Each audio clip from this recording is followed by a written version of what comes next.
Hey, you. Ever feel like you're stuck in that, like, good zone? Yeah. You know? But you're dreaming of great. That's what today's deep dive's all about. It's like a treasure map to help us break out. Ooh, I like that. Crack it open.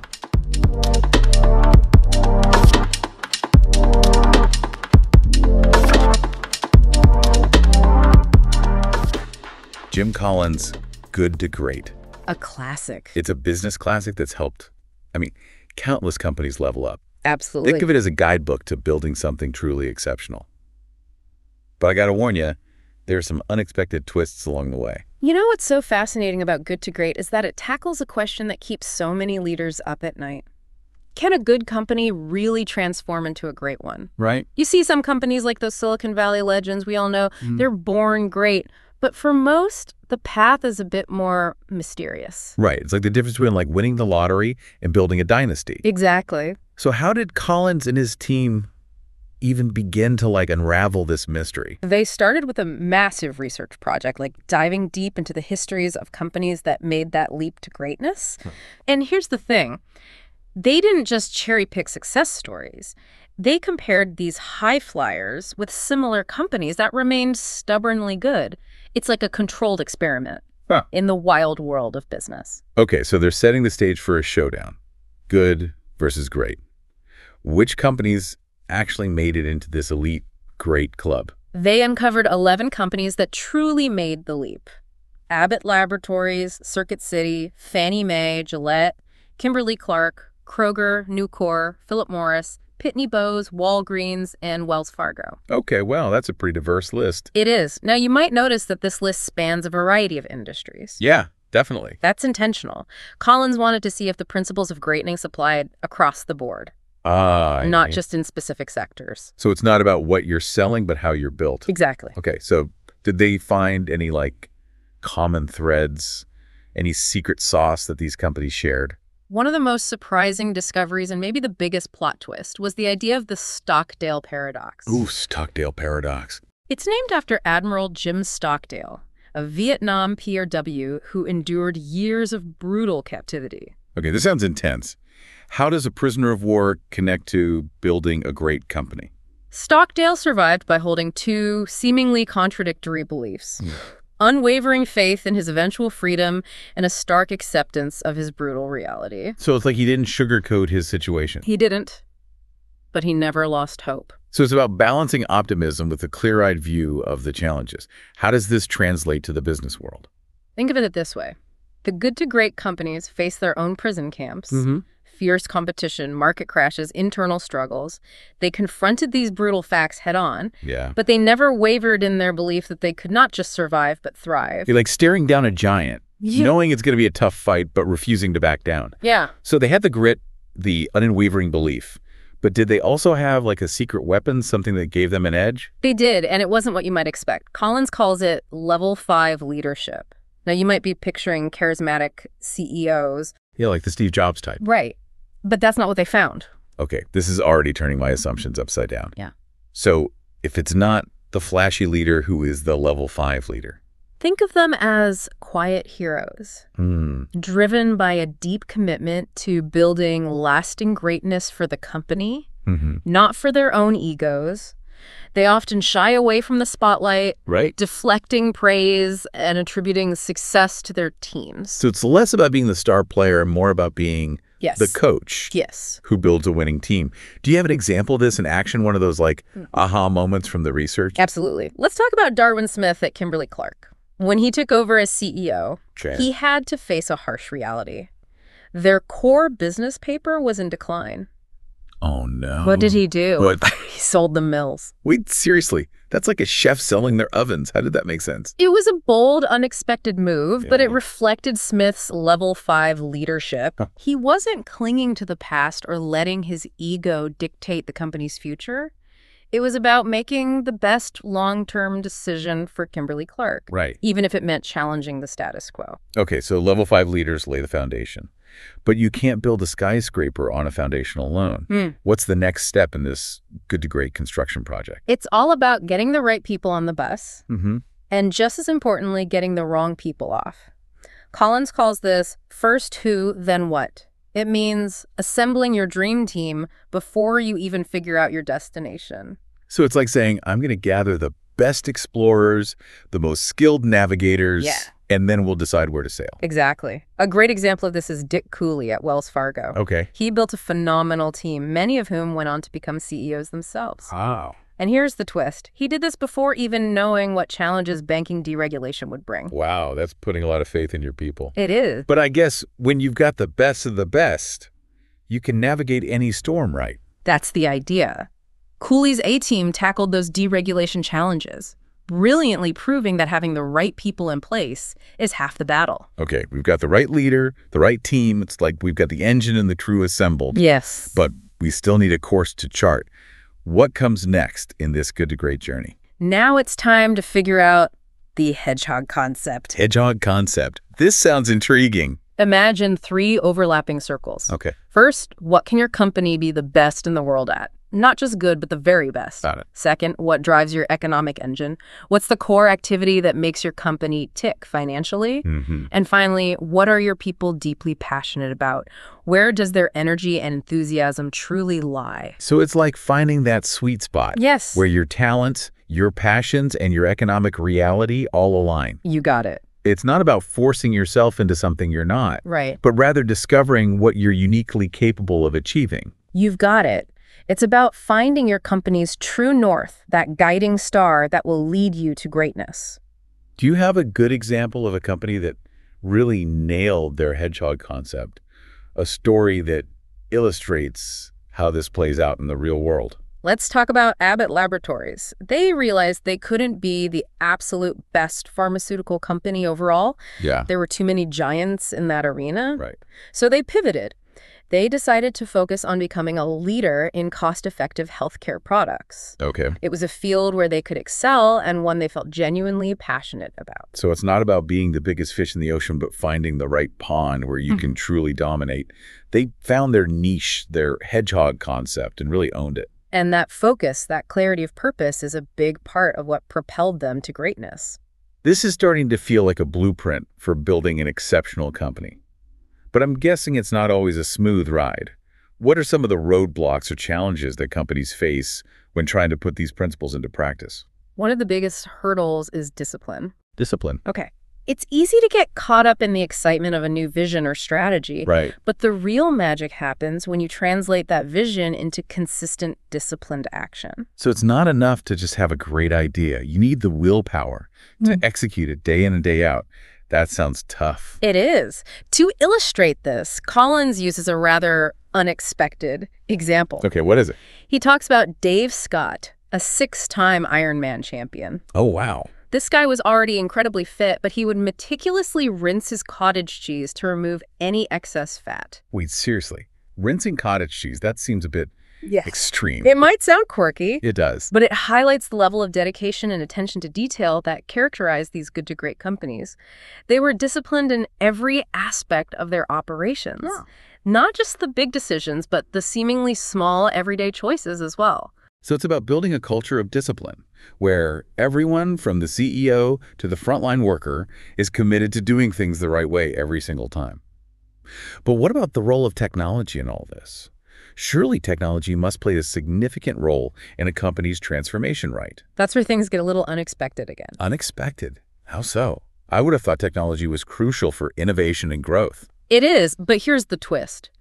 The research found that technology wasn't the primary driver of these good-to-great transformations. Really? The companies that truly made the leap didn't see technology as the solution in itself. They saw it as an accelerator. So it's like they had a powerful engine already running, and technology was the nitro boost that propelled them forward. The perfect analogy. But how did they avoid getting caught up in the hype, chasing every shiny new gadget without a clear purpose? Think about Walgreens during the dot-com boom. Pure online pharmacies were popping up everywhere, and initially it looked like Walgreens was falling behind. But instead of panicking and trying to become a tech company overnight, they took a more measured approach. So they didn't just jump on the bandwagon? No, they stayed true to their hedgehog concept. They focused on what they did best. convenience and customer service. Right. They methodically integrated the internet into their existing strengths, Okay. leveraging their strong brand and customer base to create a seamless online experience. That makes a lot of sense. They played to their strengths and used technology strategically rather than letting it dictate their direction. It's a classic example of technology as an accelerator, not a creator of momentum. They had the flywheel spinning, and technology simply helped them spin it faster. Okay, we've talked about leadership, the right people finding your hedgehog concept, and the discipline to execute. Is there one final piece of the puzzle, a secret ingredient that ties it all together? There is, and it's one of the most powerful concepts in the book. Collins calls it the flywheel effect. The idea is that success doesn't happen overnight. Right. It's not a single grand event, but rather the result of sustained, consistent effort over time. So it's not about finding a shortcut or a magic bullet. It's about building momentum step by step. Yes. Until you reach a breakthrough. Think of it like pushing a giant flywheel. At first, it's incredibly heavy and progress is slow. I can imagine. But as you keep pushing, consistently applying effort in the right direction, the flywheel starts to gain momentum. Eventually, it's spinning so fast that it generates its own energy, propelling you forward with unstoppable force. That's a powerful analogy. And it reminds me that building something truly great, whether it's a company, a career, or even a personal goal, is a marathon, not a sprint. You got it. It's all about those small, consistent steps that compound over time, eventually leading to extraordinary results. This deep dive into Good to Great is already blowing my mind. It's like a treasure map filled with unexpected twists and turns. I know, right? But ultimately leading to the ultimate prize, lasting greatness. Yeah. But before we wrap up this part of our adventure, I'm curious to hear more about the research itself. How did Collins and his team actually go about identifying these good to great companies? What made their research so rigorous? That's a great question, and it gets to the heart of what makes good to great so compelling. They didn't just rely on anecdotes or subjective opinions.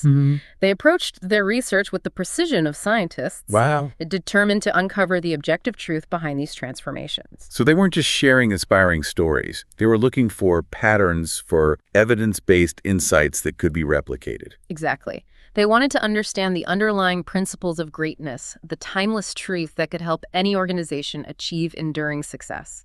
And to do that, they needed a rigorous methodology. All right, you ready to step into the real world and see these principles come to life? Absolutely. I'm all ears. Give me those stories. Okay, let's rewind to the mid-1980s. Picture Fannie Mae, a company in deep trouble. Oh. They were actually losing money. Really? Unheard of for a government-sponsored enterprise. Yeah, that's not good. They had a bloated bureaucracy, a demoralized workforce, and a future that looked about as clear as mud. That sounds like a recipe for disaster. Yeah. So how did they pull themselves out of that spiral? This is where the Stockdale paradox takes center stage. Okay. David Maxwell, their new CEO, he didn't try to paint a rosy picture. He laid out the brutal facts in all their starkness. He told his team they were in a crisis, and if they didn't make drastic changes, Fannie Mae might cease to exist. Talk about a reality check. But here's the twist. Maxwell didn't just deliver the bad news. He also instilled a sense of unwavering faith in their ability to turn things around. He believed they could not only survive, but thrive and become the best capital markets enterprise in the world. So it was a double dose of tough love, a cold splash of reality, followed by a shot of pure optimism. Exactly. They had to acknowledge the depths of their problems, but never lose sight of their potential. And they didn't try to solve everything at once with some grand, complicated plan.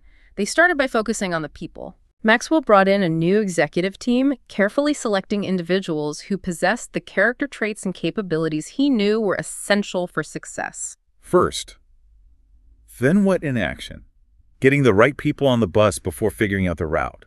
Yes, and they dedicated almost 2 years to hammering out their Hedgehog Concept. Wow. They analyzed their strengths, their economic engine, and their passions with laser focus.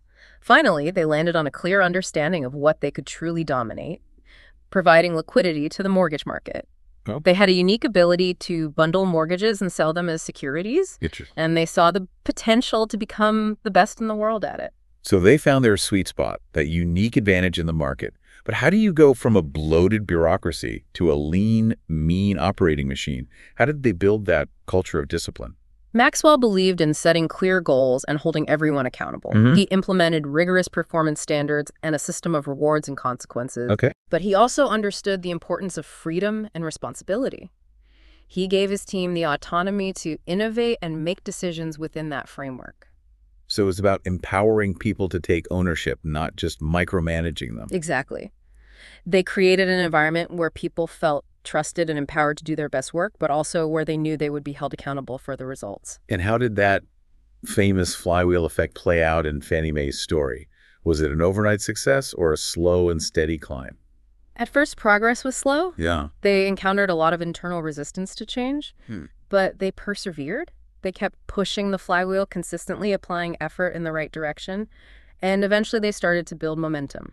What were some of those early wins that helped them gain traction? One key win was their strategic embrace of technology.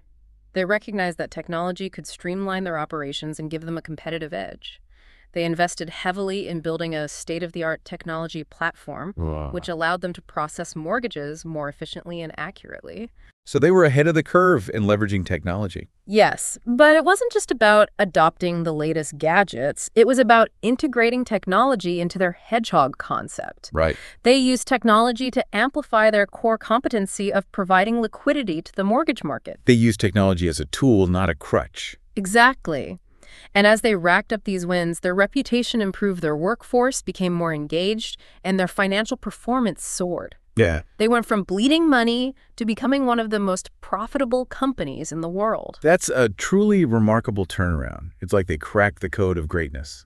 It is. But remember, you mentioned Gillette earlier. Yeah. Their story adds another layer of intrigue, Okay. especially when you look at the takeover battles they faced in the 1980s. Yes. Tell me about Gillette and those infamous corporate raiders. Picture the 1980s corporate raiders were prowling the business landscape, looking for companies they saw as undervalued.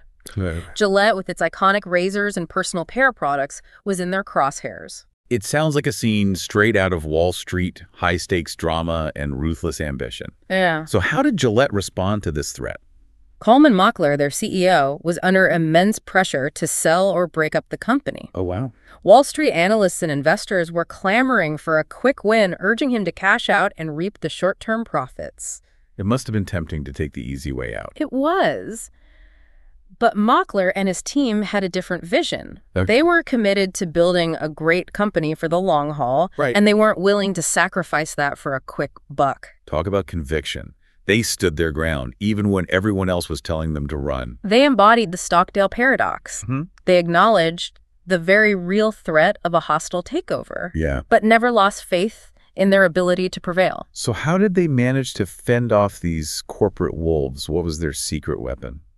They doubled down on their Hedgehog Concept. Okay. They focused on what they knew they could be the best in the world at, creating superior personal care products and building globally recognized brands. Makes sense. They poured resources into innovation, investing heavily in research and development. Yeah. The result, groundbreaking products like the sensor razor, Oh. which revolutionized the shaving experience. So they fought innovation with innovation.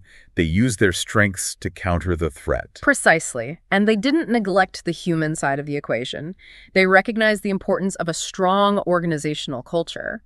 They fostered a culture of discipline, accountability, and an unwavering dedication to excellence. So they were fighting on multiple fronts, Mm. innovating, building their brand, strengthening their internal culture. It was a holistic approach. Did it work? It did. Despite immense pressure, they managed to remain independent and continued on their path to greatness.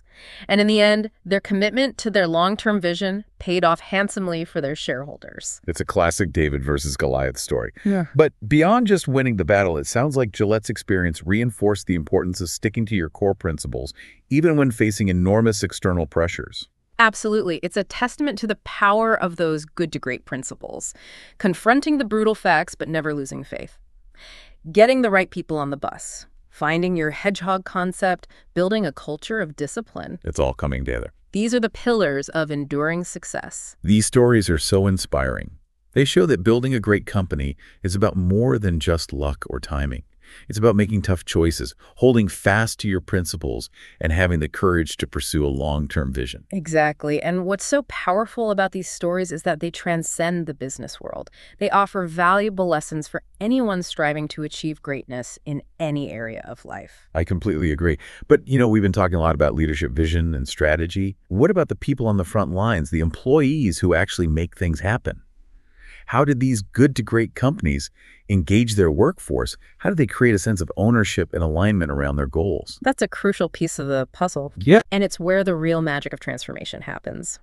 In the next part of our depth dive, we'll explore how these companies built cultures that empowered their employees, fostered innovation, and ultimately unleashed the full potential of their people. That's what I'm talking about. Let's unlock that secret.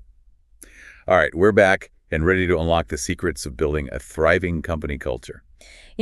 Sometimes it feels like everyone's searching for that one brilliant idea, that magic bullet, that'll catapult them to success. Right, it's the myth of the overnight sensation. Yeah. But as we've seen from these good to great companies, it's rarely about a single eureka moment. Yeah. It's more about a series of disciplined actions, consistent effort over time that eventually leads to a breakthrough. It's that flywheel effect in action. Right. Building momentum step by step. Precisely. And a crucial part of that flywheel is having your people aligned, engaged, and empowered. Okay. It's about creating an environment where they can truly shine. So it's not enough to just assemble a talented team. You need to cultivate a culture where those talents can flourish. Absolutely. Think of it this way. Culture is the company's personality, its DNA.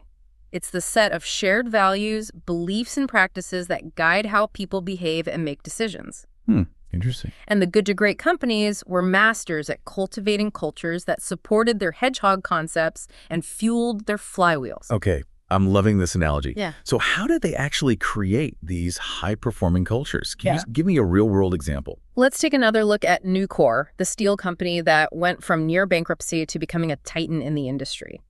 Remember how they confronted those brutal facts and made those tough choices to turn things around? Yes, they were fearless in facing reality. And a key part of their transformation was building a culture of ownership and accountability. They decentralized decision-making, pushing power down to the front lines. Wow. Their employees had the autonomy to make decisions and solve problems on the spot. So they weren't micromanaging. They trusted their people to make the right calls. Exactly. They created an environment where employees felt like true partners invested in the company's success. And they didn't just talk about accountability, they built it into their systems. Okay. They created a performance-driven culture where people were rewarded based on their contributions, not their seniority or titles. It sounds like they created a meritocracy where hard work and talent were recognized and rewarded. Yes. And they didn't stop there. They also fostered a culture of continuous improvement. Okay. They encouraged their employees to constantly look for ways to do things better, more efficiently, more innovatively. So it was about working smarter, not just harder. Exactly. They created an environment where people felt safe to experiment, to take risks, to challenge the status quo. Yeah. Failure wasn't seen as a setback, it was seen as a learning opportunity. That's so important. Creating a culture where people feel comfortable taking risks is essential for driving innovation. Absolutely. And Nucor's incredible success story is a testament to the power of building a culture that aligns with your hedgehog concept and fuels your flywheel. Okay, so Nucor is a shining example of building a strong internal culture. But what about external factors? Things like competition, market forces, industry trends. Surely those things play a role in a company's success as well. Right. They absolutely do. But here's another fascinating insight from good to great. Okay. The companies that made the leap didn't let external factors define their destiny. They didn't get caught up in reacting to the competition or chasing every new trend. Right. They stayed laser focused on their hedgehog concepts and continued to push their flywheels regardless of what was happening in the outside world. So they were proactive, not reactive. Right. They charted their own course and didn't let the winds of change blow them off track. Exactly. And that's a powerful lesson for all of us. Whether you're leading a company or pursuing your own personal goals, it's about having a clear sense of purpose, a vision for what you want to achieve, Right. and the discipline to stay focused on that vision, even when the world around you feels chaotic and unpredictable. It's about having that unwavering faith that Admiral Stockdale talked about. Confronting the brutal facts, but never losing sight of the ultimate goal. You got it. And it's a powerful reminder that greatness isn't about luck or timing. It's about making choices, taking action, and staying true to your principles no matter what challenges you face. This deep dive into good to great has been incredible. It's given me so much to think about, both in terms of my own career and my personal aspirations. But before you wrap up, is there one key takeaway, one nugget of wisdom that you hope our listeners will carry with them? I think the most important message is this. Building a great company or achieving any kind of greatness is a journey, not a destination. It's about embracing the process of continuous improvement. It's about always striving to be better, to do better, to create something truly exceptional. So it's not about reaching the summit and then just coasting. It's about enjoying the climb and constantly looking for new peaks to conquer. Exactly. And that journey, though challenging at times, is also incredibly rewarding. It's about the satisfaction of creating something meaningful, of making a positive impact on the world, of leaving a legacy that endures. That's a beautiful thought. And it's a reminder that greatness is within reach for anyone who's willing to put in the effort, to embrace the journey and never stop pushing that flywheel. Well said. I think that's a perfect note to end on. Thanks for joining us on this epic adventure into the world of good to great. We hope you found it as insightful and inspiring as we did. Until next time, keep pushing your flywheels, keep striving for greatness, and never be afraid to embrace those brutal facts while holding on to that unwavering faith you've got this.